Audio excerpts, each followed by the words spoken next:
And now I give the floor to Her Excellency Mrs. Arzur Rana Dilba, Minister of Foreign Affairs of Nepal.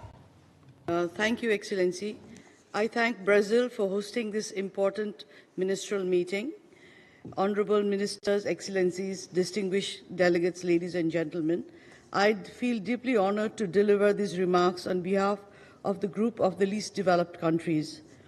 Excellencies, LDCs are bearing the brunt of multifaceted crises exacerbated by the COVID-19 pandemic, climate change, and geopolitical tensions. The recent increase in extreme poverty, the first in over 2 decades, has hit LDCs hard. Therefore, without targeted and enhanced support, LDCs risk falling further behind, jeopardizing the global commitment to leave no one behind.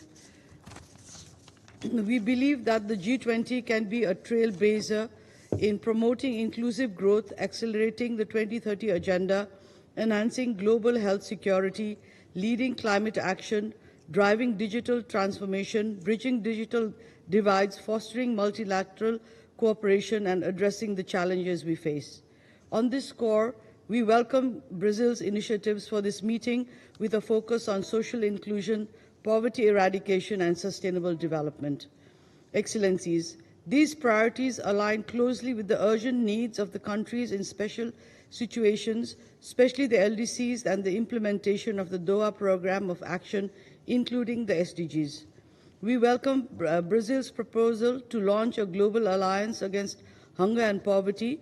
This initiative has the potential to galvanize international action on issues that disproportionately affect the LDCs. We urge G20 members to ensure this alliance prioritizes the specific needs of LDCs, particularly in areas such as agricultural productivity, food security, and social protection systems. The emphasis on sustainable development and energy transitions is also crucial for LDCs as they face significant barriers in accessing finance and technology, including AI. We call on the G20 to enhance support for LDCs in this area, including through the proposed task force for global mobilization against climate change. We appreciate Brazil's focus on reforming global financial architecture. This is a long-standing priority for LDCs, as our voices are often marginalized in key decision-making forums. We urge G20 members to support concrete reforms that enhance LDCs' representation and participation in international financial institutions and other global governance bodies. Excellencies, considering these priorities and the persistent challenges facing LDCs, I would like to highlight the following points for the G20's kind consideration. First, creating synergy between the Doha Programme of Action and the G20 initiatives is important. We call on G20 members to consider the priorities and targets of the Doha Programme of Action in context of relevant G20 initiatives. This would ensure alignment between G20 efforts and the internationally agreed roadmap for LDC's development. Second, enhancing LDC participation in G20 processes is warranted.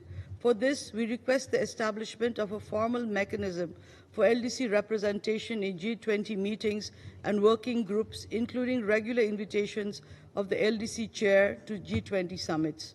This would provide a vital platform for LDC perspectives to inform G20 deliberations and outcomes. Third, prioritizing LDC-specific financing mechanisms is crucial. We urge G20 members to support the creation of a dedicated financial facility for LDCs within multilateral development banks. This could include expanding concessional windows and developing innovative instruments to de-risk private investment in LDCs. Fourth, we must accelerate debt relief for LDCs. Building on existing initiatives, we call for a robust debt relief mechanism for LDCs through debt cancellation, as LDCs are spending more than 15% of the government revenue on debt service. This should be coupled with measures to enhance debt transparency and sustainable borrowing practices. My fifth point, is that it is incumbent upon us to boost LDC for climate adaptation and resilience by scaling up finance and technology. We recommend the establishment of a G20-led fund to support climate adaptation and resilience building in LDCs with a focus on grant-based financing and capacity building for project development and implementation as well as for loss and damage. Sixth, enhancing trade support for LDCs is a must. Excellency, on this we call on G20 members to provide duty-free, quota-free market access to all LDC products coupled with the simplified rules of origin and support for meeting product standards and regulations. This would help LDCs better integrate into global value chains and boost export revenues.